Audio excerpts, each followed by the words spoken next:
Hello, I think we are live. Good morning, good afternoon, good evening to everyone. We are very happy to be here again. Sorry, I'm not Stevan. Stevan is busy in a meeting which is not finished yet, but hopefully he will finish soon and join us immediately after. So we are again very happy to be here today or this evening together with our sister Silvia. Hello, Silvia. Hello, good evening, everyone. Good evening, Charles. Hello, Karen. Nice to have you with us today. And hello, everyone. I hope everyone is well. We're going to be talking about Kardec today, which is a very special subject. And I hope you all join us. Thank you. Thank you, Silvia. Indeed, we are very happy to be the Karen today. So, hello, good evening, Karen. How are Hello, you? good evening, Charles. Good evening, Silvia. Good evening, everybody. Yeah, I'm fine and very happy that we have the opportunity to talk about Kardec this evening. It's actually a great honor and looking forward to exchange with you and learn more about him. So thank you. Yeah, Mhm. thanks for inviting me. Okay. Okay. Well, so I will shortly introduce the subject, and then we will enter in our exchanges and conversation. Should you have any comments, please just send it. We are here already greeting Elsa, which is not today with us because she's recovering from some illness, and also Gabriel is already with us. So welcome, Gabriel. So Allan Kardec, his true name was Hippolyte Léon Denis Rivail. He is born in Lyon, city of Lyon, in 3rd of October 1804. And he grew up not in the easiest conditions. His father disappeared when he was 3 years old. So he has been educated by his mother, his grandmother, and his uncle on the same family. Nevertheless, they managed to get him to study in the school of Heinrich Pestalozzi, Johann Heinrich Pestalozzi in Switzerland, which was one of the best school at that moment. Pestalozzi was following and improving the pedagogy taught by before him by Rousseau. And this gave to this young teenager a very good open mind because he was speaking several languages. He had the colleagues from his class were from Germany, Switzerland, Italy, Russia, whatever. Also different religions, Catholic, Jewish, evangelic, or even Orthodox. And after finishing the school with 18 years old, he went to Paris with his family, with his mother and his uncle at that time, around 1823. And that is when then he started writing books of the pedagogy of Pestalozzi, so a book for arithmetics. And he started also a career in the education. So he had first level schools and first and second level schools, and then also gymnasium schools. And this went until more or less 1840. And then some difficulties appeared. So his uncle, his mother died already in 1832. He was married with Amélie Boudet. We will talk more about Amélie Boudet, I think, next week or the week after. And from 1840, we don't know exactly the cause yet, but his uncle was apparently gambling a little bit too much, lost a lot of money, and ruined the family. So he had to give up of his institution in Paris, which was quite successful. And he had then to fight looking for other ways to survive, to earn the money necessary for the family. So he worked in insurance company, making probability calculations. He worked also with his friend Lachâtre, in a kind also of business. But nothing went very well. So, and from 1844 to 1850, Amélie started a pension for young ladies, which did not have too much education at that time. And this went until 1850. And from 1850, he started then other activities in order to earn the necessary money for his survival. So that's just a summary of who he was before Kardec. So quite successful in education, pedagogy, very well known in France. He participated to several scientific and social societies with a lot of people renowned in different areas of the knowledge at his time. But that's it. And 1848, it's a date which is very well known in US, because it's the year where started some strange phenomena in the house of the Fox family in Hydesville, close to Rochester, in New York State, in US. And that was really an event which triggered a lot of action, moves, and repercussion in the press and so on. People against, people in favor, a huge debate and polemics and whatever. Some scientists started studying the phenomenon, and the honest one recognized it was authentic, that they could not give an explanation.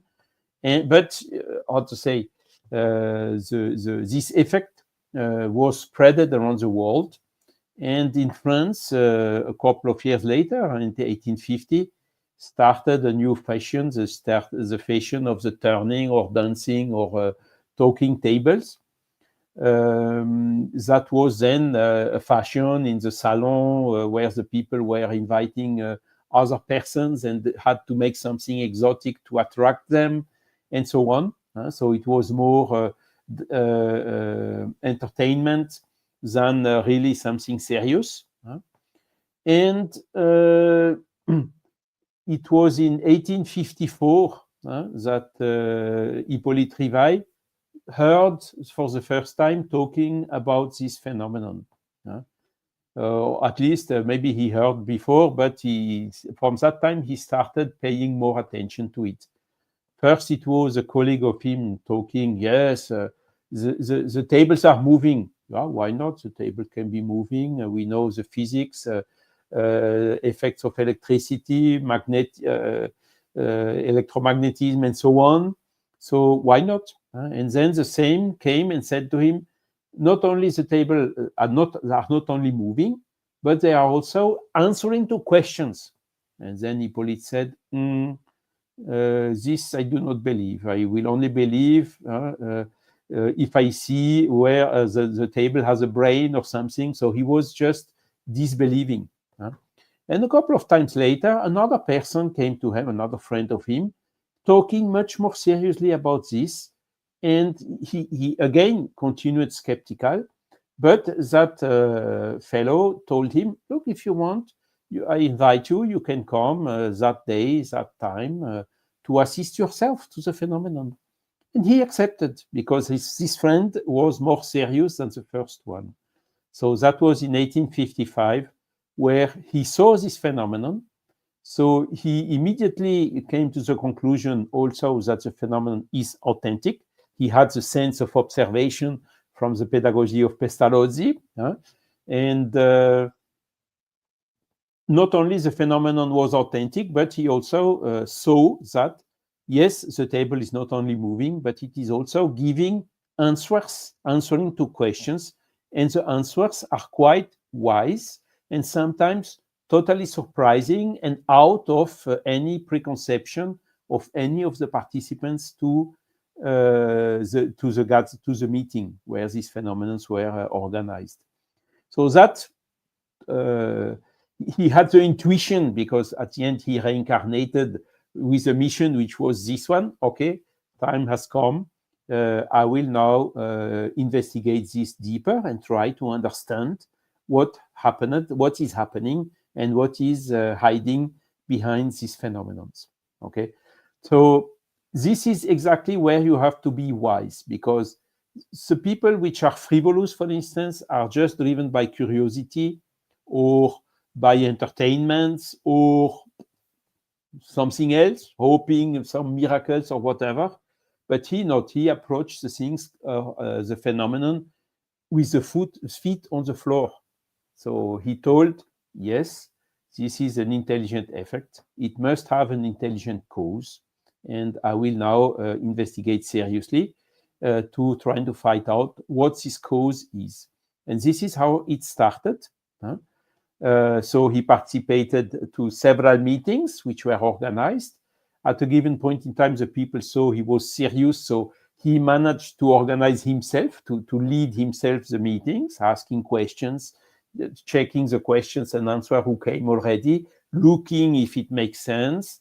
And from all these works, which was the wise work he has done, 2 years later, in 18th of April, 1857, he published the first book, which is the Spirit's Book, with, at the first edition, 502 questions and answers.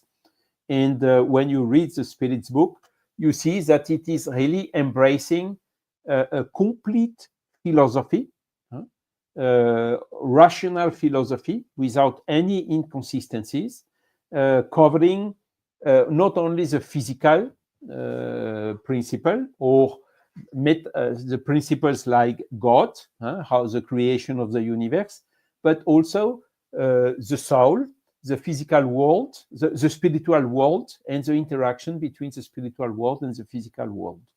And so it was the first step of the Spiritist philosophy.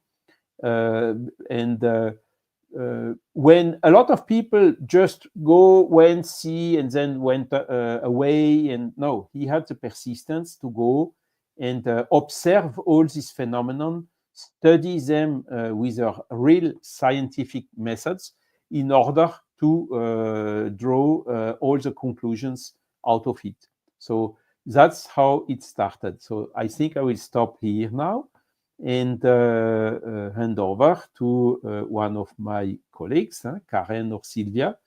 Who wants to talk first? Karen, you told you had prepared something, so I suggest you start.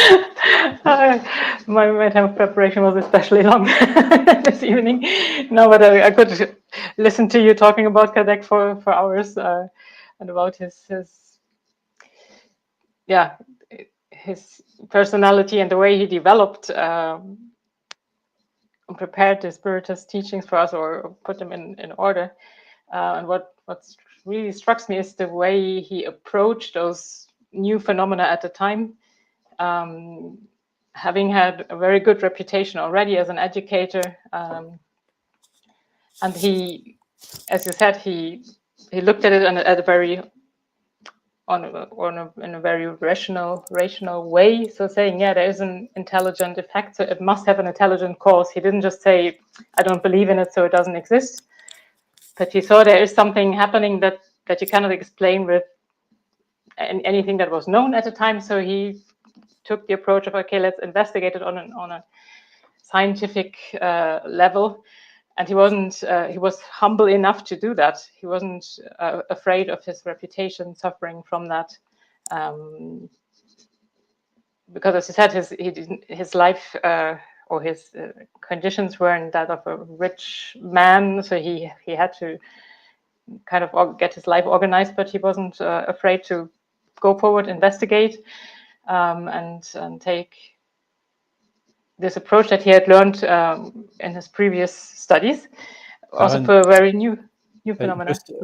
A few seconds. He was indeed a little bit concerned, because at that time he was working as in the accounting of a newspaper called L'Univers, which was Catholic, and he was also doing the same job for the Pelago bookshops, which was also Catholic. So he was really touching to a subject he felt it may give him some problems and some difficulties for the jobs he had at that moment. So that was the only concern he had. But nevertheless, as you told, he went straight forward and did it. And yeah, it's even more impressive to me that he indeed did that. And moving on, and also one thing that you already mentioned, so he asked, the questions that he asked to the spirits was not only through one medium or one, at one special session that he said, that's just these are people that I trust. But he realized we have to take a broader approach scientifically and work with several mediums, so to build this impressive body of knowledge of the Spiritist teachings based on communications through numerous mediums and by spirits around the world and in very different places. And where at the time, if we remember, we did not have WhatsApp group where you could exchange and say, today we received a message on this and that topic, but mediums in different places received similar communications, not knowing that others had received them as well. So I think that's a very important approach also that Allan Kardec took to see we're trying to investigate something, but we're doing it really on a broad level. And as the topic of today is Allan Kardec, the wise man, I think that's a very wise approach as well, to think of all those details of not just focusing on one tiny group and saying this is our new philosophy, but taking also this more universal approach. And maybe I stop here and pass the word to Silvia. But yeah, it's just very, to me, it's very impressive, the approach he took from the very beginning. Yes, thank you, Karen. Indeed, I mean, he was not only listening to one medium or in one group, he really had several groups in order to have a more universal approach and comparing one with the other. And also one of the first conclusion he drew was, it is not because a medium receives something from a spirit that it is absolute truth. Sometimes he has seen some communication of spirits which were absolutely nonsense. So he deduced immediately that the spirits are like humans. You have some wise ones, but you have also some others which really you cannot trust at all. So that helped him also a lot not to fall in the big trap. Don't you think so, Silvia? Yes, it's so interesting to be listening. I would be here listening. There's so much. I feel personally that, we talk about Kardec, we read about him a lot, but I think deep down we don't quite understand or can grasp the work that this man did. It's such a profound, so much knowledge. It's amazing that he created in 10 years. He did the 5 books, and he wrote a lot of other books and the Spiritist magazine. But it's interesting, as you were saying, in the beginning, his life, the very fact that he left France to go abroad as a boy, to go to a school like Pestalozzi had created. I think everything was already in the plan, because the education he had, as you pointed out, he met so many different people from many different religions, from different backgrounds, and I think all that, and he was an extremely intelligent boy, because he was already teaching his fellow students, when he was 13, 14, he had that ability. And he created the schools, and of course, all the things that he created, the books for facilitating how to learn the grammar in French, and so many of the books that he published, always thinking how to teach people, how to make it easier for them to understand. I mean, all the books that he had written, was all books that, before he started in the Spiritism, is all things that how make it easier for other people to learn, for the children to learn, to think for themselves. I mean, even now, I think our schools still don't have that. You have to learn certain things, but the way he created the books for the students, for the pupils in school, was for them to learn things and to learn to think for themselves. And I think that background was what helped him in creating, when he started finding out. And I thought as well that it's interesting that he did. Oh, how interesting! Because I can only imagine how the phenomena must have been, because people were having parties with their tables moving. It had become kind of almost like an entertainment. And the fact that, when he said no, tables can affect to everything. And I think from the very beginning, he was already critical in what he was seeing and learning. And I think the point that you made that was important, Charles, that not everything that comes from spirit is correct.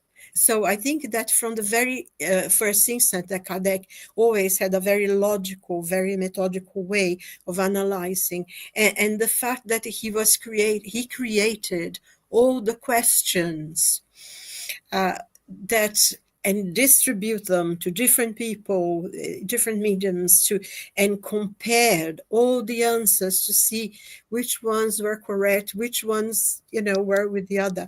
So from the very, very beginning, he started a method of logic, of not allowing one to learn and to research enough not to be duped.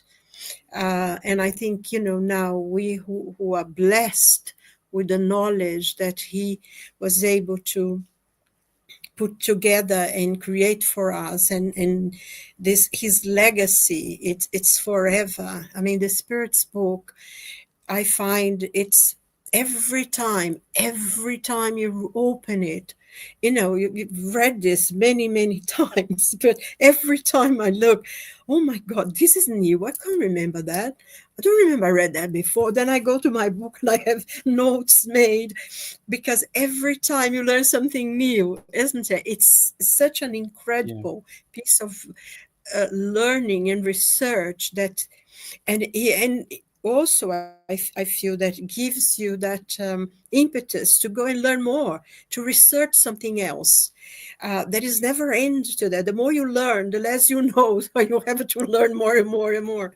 And I find it very interesting, and we have Kardec to thank for that, for the work that he put in to create, to bring us the book, and with analysis and making sure that everything was correct and done properly. I think it's forever, because of the Spirit's book.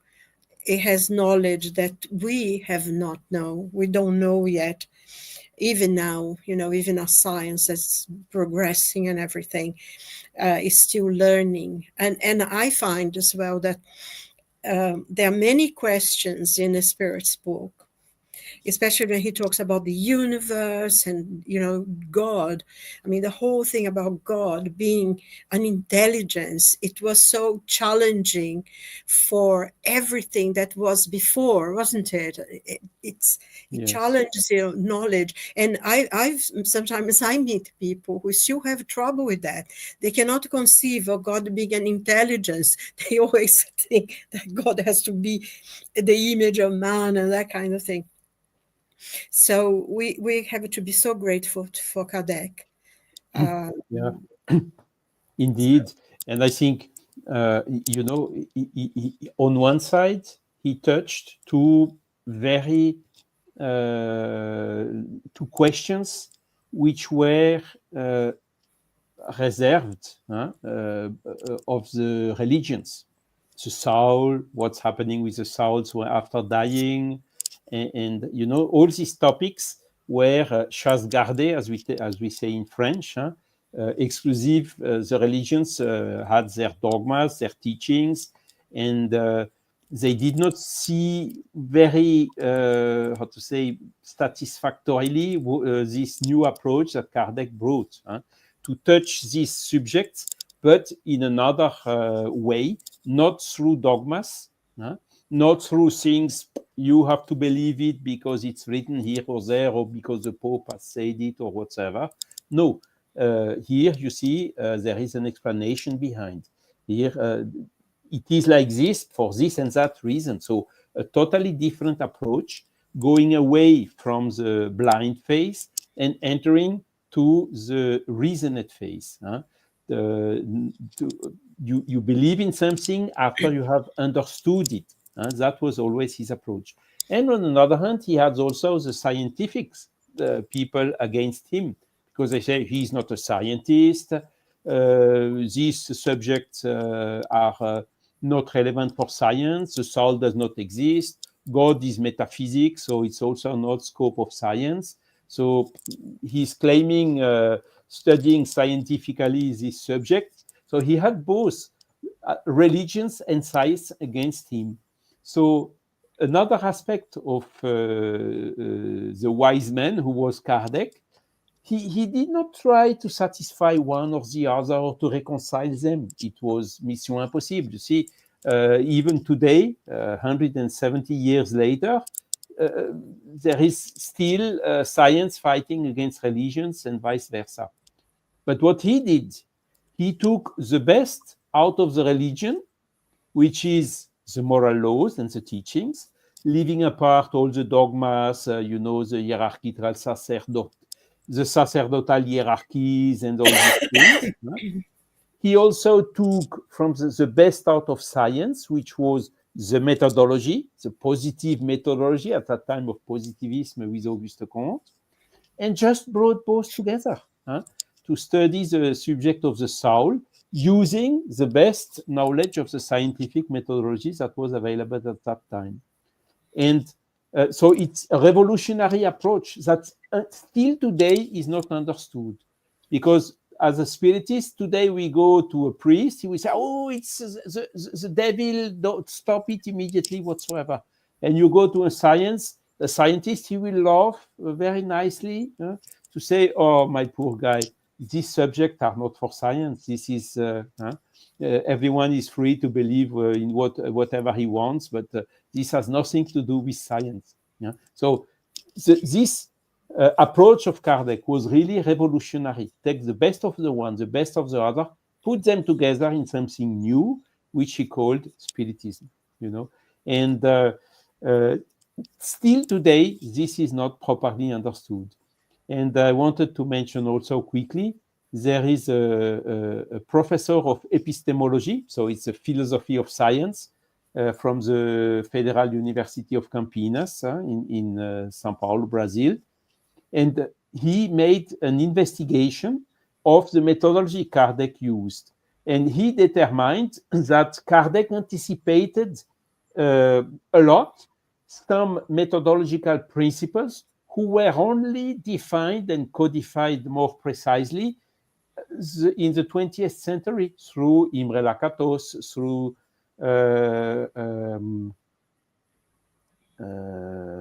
Karl Popper, or even through Thomas Kuhn already in the 60s, about the theory of scientific revolutions and so on.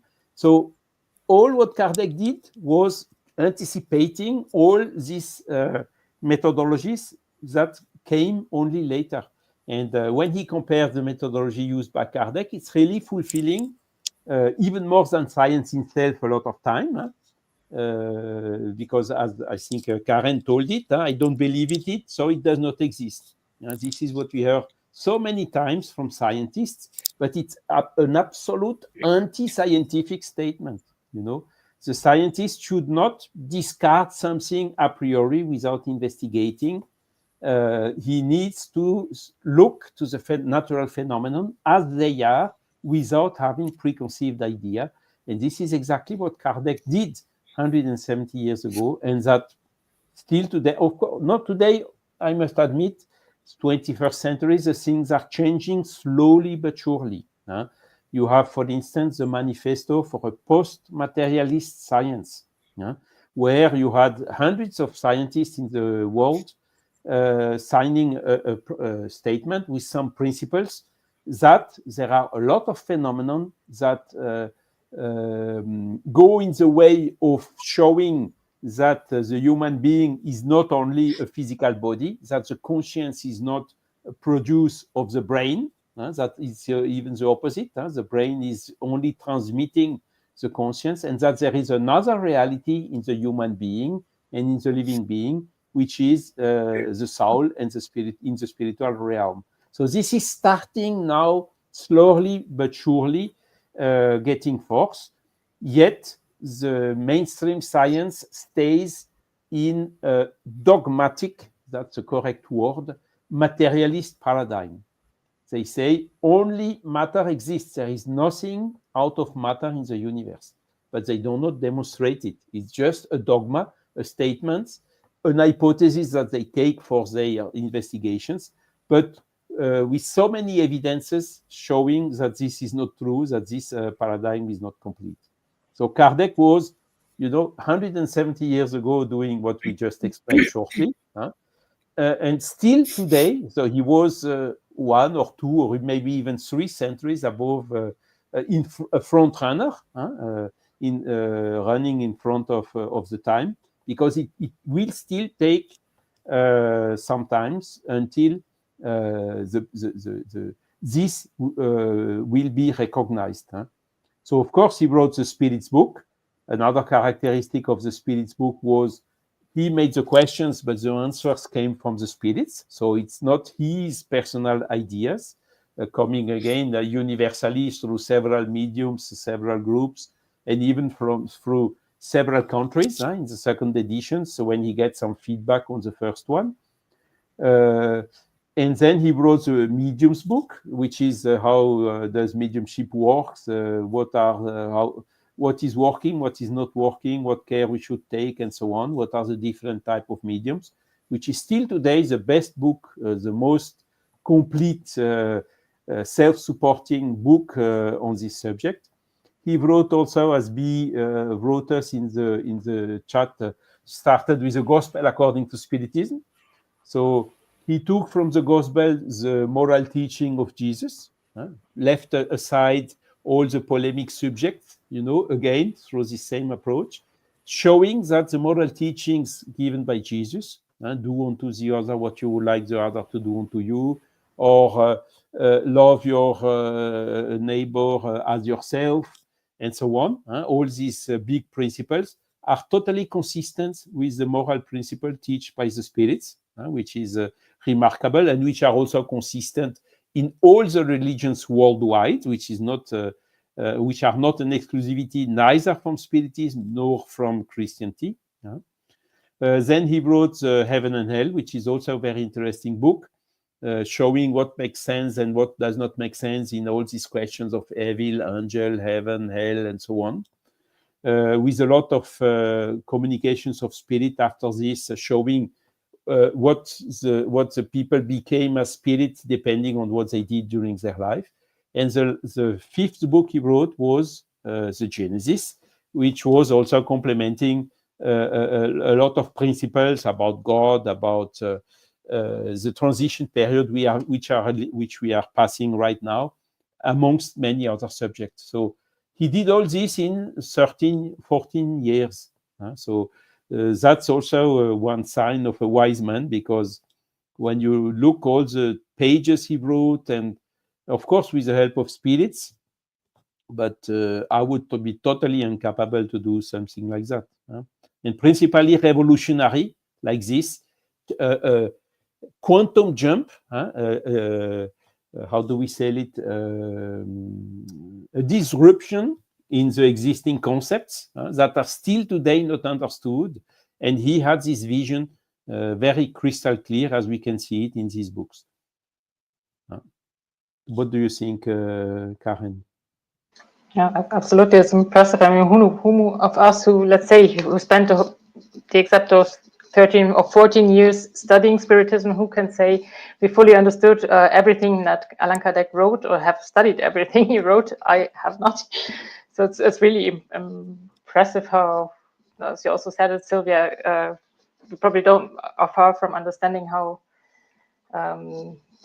revolutionary and big this work is.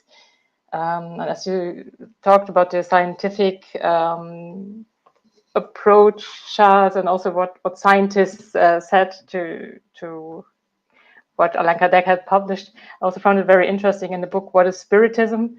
Allan Kardec prepared also not only he explained the basic principles, but he started also with some dialogue. So where he said what questions could be asked on certain aspects by certain people on the Spiritist teachings. And one dialogue exactly that I had a look on before we started was on the dialogue on the opposition of science towards the Spiritist teachings. So that was very interesting because he was having this dialogue with someone who brought all the aspects. So yeah, all the well-known scientists are against what you're publishing, and then exactly he shows that. So first of all, it's not all the well-known scientists who have been against, but some learned people have been open to it. But also, just summarizing it briefly, he said even if there was a committee of scientists that are being recognized in society, and even if they would say yes, the Spiritist teachings are serious and we can believe in it, people would still not believe in it because we cannot impose it on them.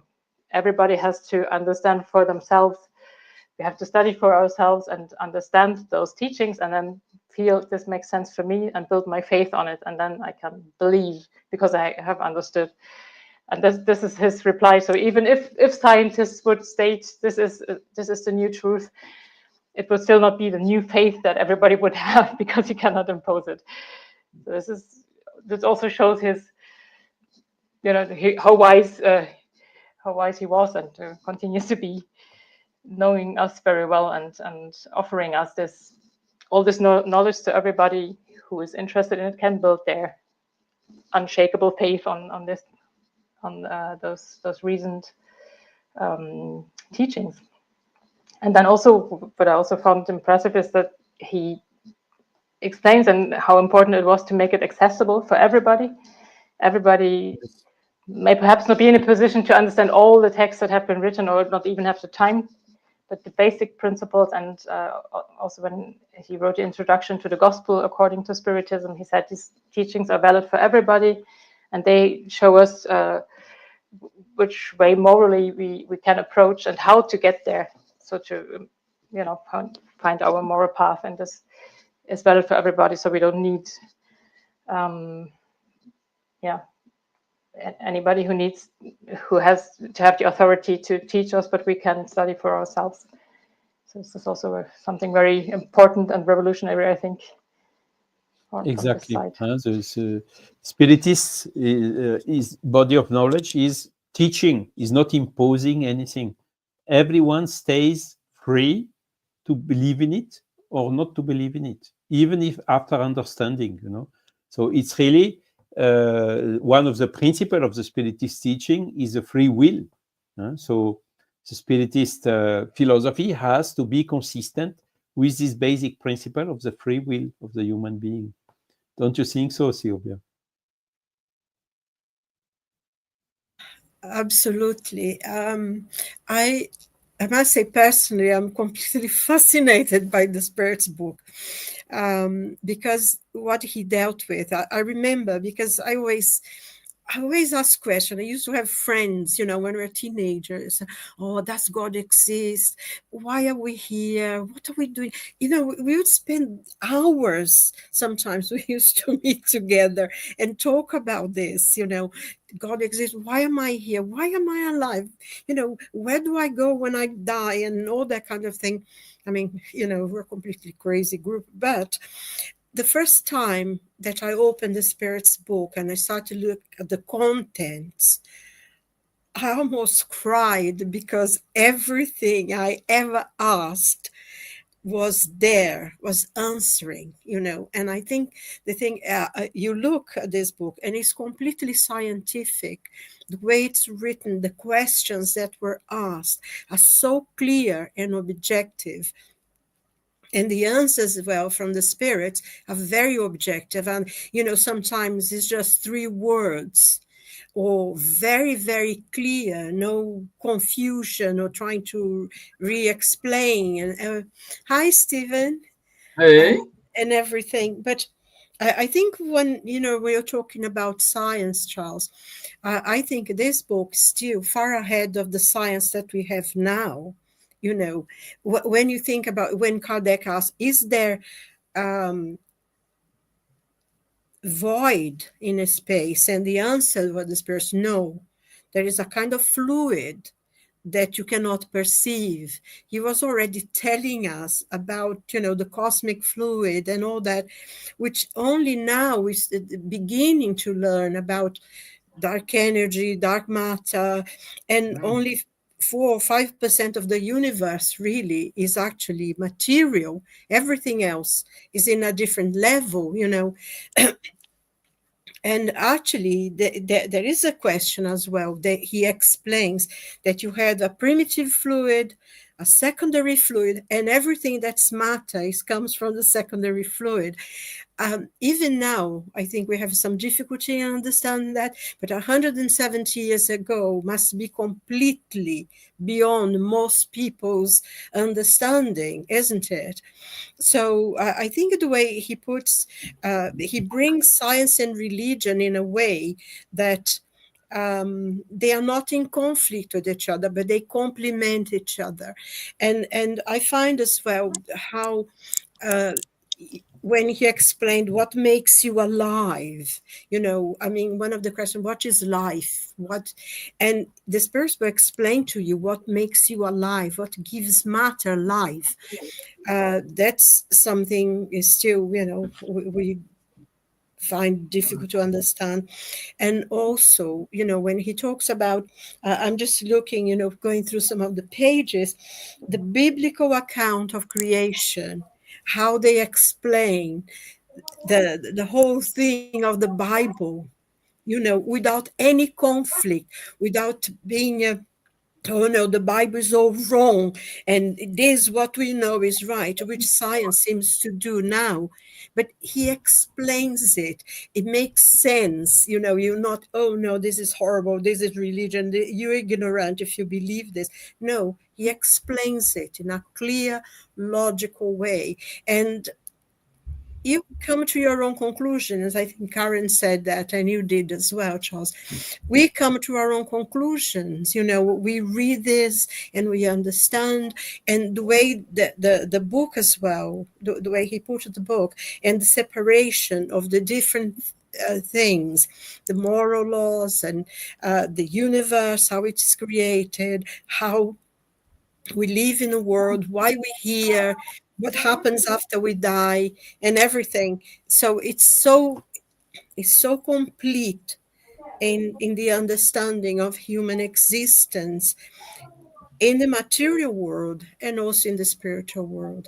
And I think that was Kardec talent and gift to really put those things together, having one complete the other, without any, no, religion is rubbish, science is good, oh no, science is rubbish. No, he brings them together. One complements the other. There is no conflict.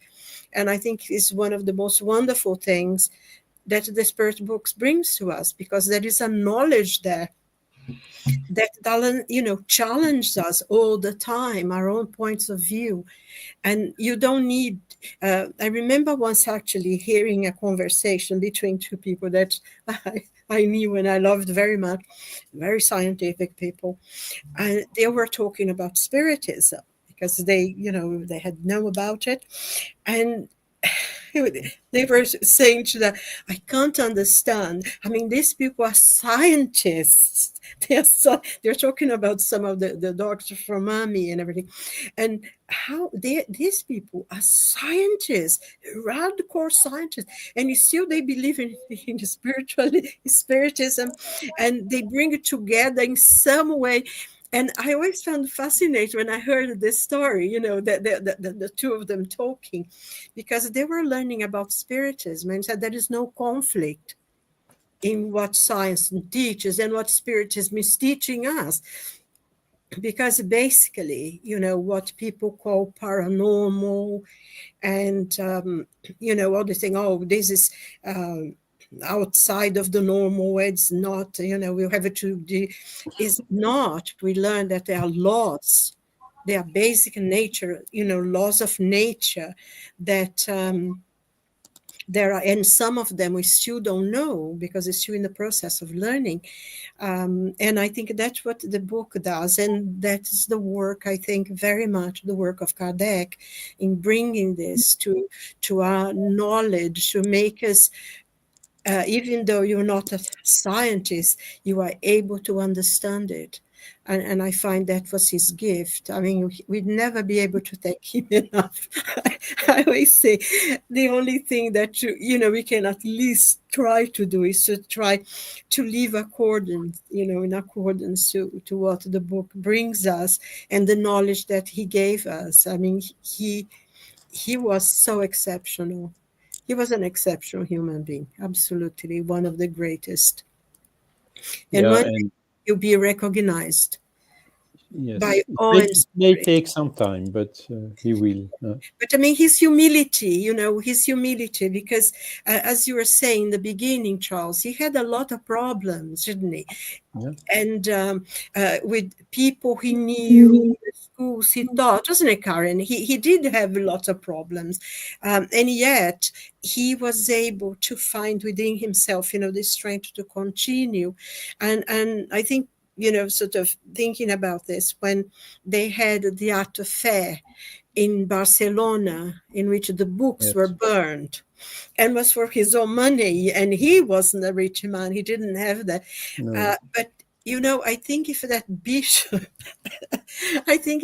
bishop knew what he was doing, he would have never burned the books, because everybody there said, oh my God, what kind of books are there they want to burn? And was the last act of faith in 500 years or something since the Inquisition started. They got the Spirit's book in the index, which I find it fascinating, because actually that was a way of opening up, wasn't it? Exactly. So the effect was opposite. It made an advertisement of books. And that is one of the key reasons for a big development of Spiritism in these early years in Spain. And of course, with science on one side, religion was powerful during centuries, abusing Inquisition, whatever you told, Silvia, and much more. They burned Joan of Arc, and amongst others. Giordano and then Bruno. Came science and said, don't forget they burned Giordano Bruno. And Galileo was almost, he had to, e per si muove. Bon, so we just, we went from one extreme, the religious domination, to the materialist domination. And again, Kardec took, okay, there is good things in both, and did something new, which is still not today properly understood. And Stevan, he wrote, amongst others, Kardec wrote, Spiritism does not say, believe first, and you may understand later if you can. It rather says, understand first, and you may believe later on, if you want so. So we are going from heteronomy to autonomy. Don't you think so, Stevan? Oh yeah. Well, and this is part of our talk, because we will discuss the environment Kardec had. What's is good for us or not for the development of Spiritism, but these autonomies and autonomies it is so important, and nobody pay attention to it. So we need we need, and just when you start to read Kardec, understand between the lines. I have one day. Divaldo was here in Ireland, and he was giving a speech. Probably you were here, Karen, that time. And he said at the beginning, when he was starting to read the Spirit's book, like he read the book, and Joanna show up to him and say, "Oh, read again, read again." He finished to read again. Finish read again, read again. And I don't know, about the to 10th time he was reading it, then he stopped it and really read what's make the connections, why this question here connects with that question, how they are well formulated, how they complement each other, and why they have this in this part of the book, why they have in that part of the book. So this is what I need to do. Most of us just read the Spirit's book once a day, once in entire life, and oh, I read already. No. So, and this will give us so much background for the heteronomy that clearly you see, wow, this is happening here. Why Kardec was, I don't know, he was in 1857 when he launched it, but he probably would, his mind was in, I don't know, 3000 whatever. Yeah. We are running behind, trying to yes back because a little bit. it's still valid, like. And we have a comment here from B. Say cosmic fluid and dark matter both serve as a fundamental scaffolding for the universe, one from a spiritist metaphysical perspective and the other from scientific material perspective. Exactly. And Well, that's I exactly, think we have a metaphysical, because I think that the laws that they talk in a Spirit's book, and of course at the time they could not explain, and would be over 150 years before this would be talked about and discovered. And even science, they still are not really aware of what it is. And the research they were doing on dark energy and dark matter, the group of people were actually doing it. They stopped because they said within the paradigm of materialism, they cannot go forward. It has to have a completely new science to be able to understand that. So I think, the laws of scientific laws, the laws of nature, that as we progress and as we evolve as a spirit, we will learn more and more. I don't think there is anything that it's beyond our understanding. It will come to us when we're ready to learn it, isn't it? Because unfortunately, we still, mankind is still very backward morally, and we tend to use discoveries and new science to create a destruction rather than create things, better life for people. So it will take some time for us to achieve that. But this book already teaches us, almost everything we need to learn, and will take us, many lifetimes to really be able to grasp everything that's in this. And, like Stevan says, Kardec, he was beyond the science of his time, our time, and, long beyond what is going to, it'll take quite some time for us to be able to really grasp that. But one of the things about the study they were doing, that dark energy, they say, because we don't perceive, but it's actually pure light. It's pure light. So that's something that for us and light normally we should perceive, isn't it? So it's exactly complex. But white light we almost can't see because blinds you, but we will eventually. So, but what I wanted to add is, in the Spiritist body of knowledge, we have a lot of strong principles about matter, about soul, about what happens after death, and so on. That helps us to take a little bit distance for seeing what's happening nowadays. You know, we see the things from a kind of a different perspective. We understand the root causes of what's happening today, which is exactly, you know, coming from selfishness, pride, materialist paradigm, doing everything for money, willing to impose the point of view for governing the world whatsoever. So it's quite difficult to resist in such a complex environment we have in the world, principally these last weeks even. But when we can see that from a little bit more distance and understand better what's happening, we have a lot of reasons, a lot of arguments for staying optimistic, understanding the root cause of this crisis, understanding how it will change. All these crises are coming from this materialist paradigm that considering the human being as like a machine, you know, even without free will. And it's not like that. And that's why our society is in crisis like now. But after the crisis, better, I think the conscience will awake and better time will come. You have a lot of people thinking about suicide, isn't it, Karen? And we have huge arguments in the Spiritist body of knowledge to prevent that in the best way we can. What do you think, Karen? Absolutely, yeah, that's one of the big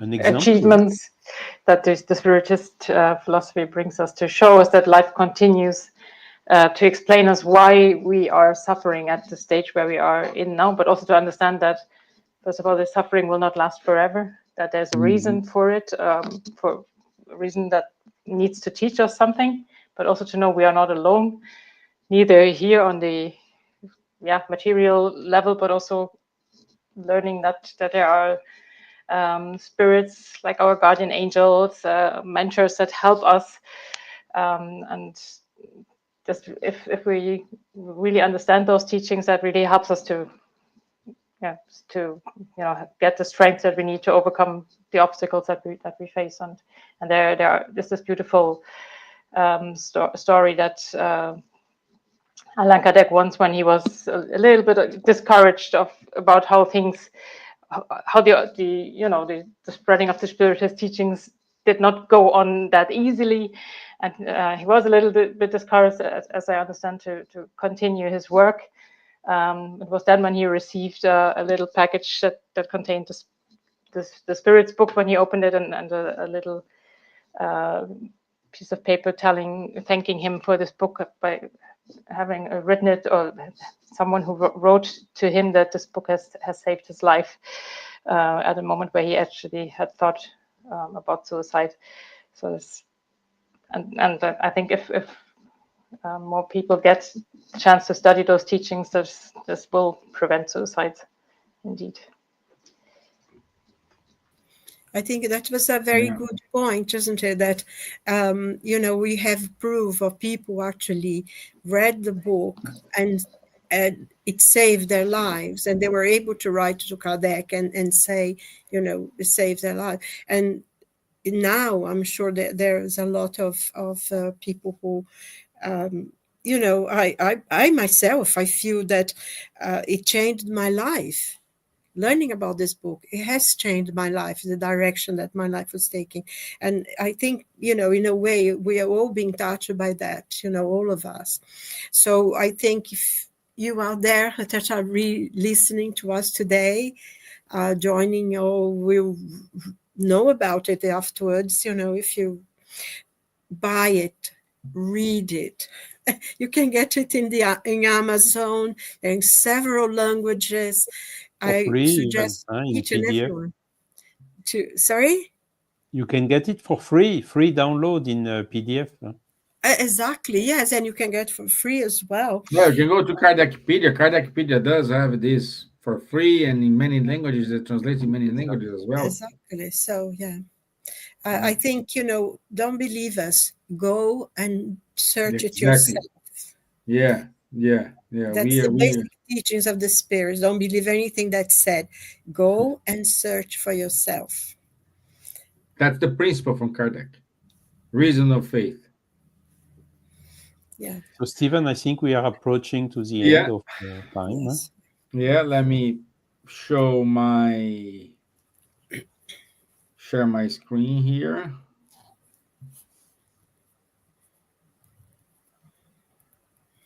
Okay, so next week we will cover Kardec and Amélie. We will see how important Amélie was for the Spiritist movement as well.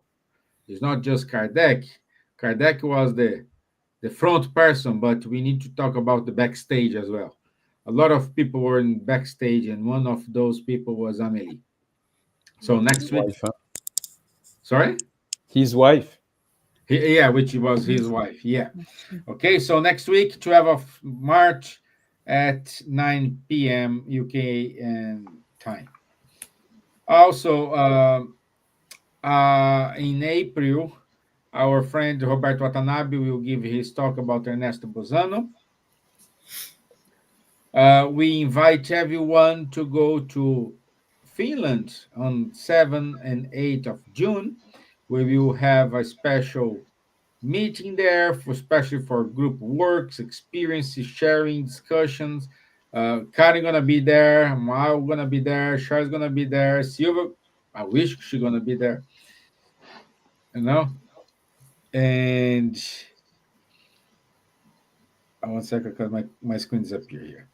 Okay, and please, if you have any questions, reach out to Pekka. His email is on the screen. He'll give you more details about the program and how to reach out there. So also in September, we will have the International Congress about the Joana de Angelis. So many guests. It's going to be wonderful. Everybody should go to this because it's going to be really, really good. Yeah. In England, in a wonderful place in Hertfordshire. So, try to join us. So also now in March, at the end of the March, we will have the first European Spiritist Congress in Switzerland. It's on 29th and 3rd of March. This event will be in Portuguese, but they will translate it into 16 languages using artificial intelligence.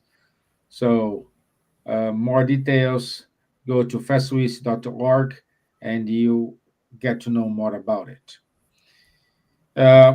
If you want to be on top of the newsletters about Spiritism, our dear friend Dan Assisi, he runs this site Spiritist Institute. So go to Spiritist Radar and enter our email, and we will get news and insights about the Spiritism. Also, this Friday, we will have the Psych Spirituality and Psychiatric Annual Conference. It's in London, one day, and Dr. Alexandre Moreira, he's gonna be there. He's the one who help us to go more to Deuteronomy than anything else. So, Charles, you work close with Alexandre, so you know more him. So perhaps you can say, he's really an outstanding, worldwide known scientist. And the latest study, which will be published soon, is they made a genetic analysis between people who are medium and people who are not medium, randomly, double-blind, whatever rigorous protocol. and they found out some interesting results. So he may talk about these latest studies they made. Good, good. And also weekly online meetings about the youth group. So it's every Thursday from 6:45 to 7:45. If you have your young one wants to be there, please pass along the message. And that's it from us. So I want to say thank you, Charles. Thank you, Silvia. Thank you, Karen. Thank you for being here with us. I know it's late for you, Karen, in Germany. It's been wonderful talking to you, and especially listening to you all on such a very special personality topic. Thank our Elsa, which is in background. So thank you everyone who joined us. B, Marco Davis. Let me see who more interact with us. Abda Mehed, Vialia, Gabriel Inácio,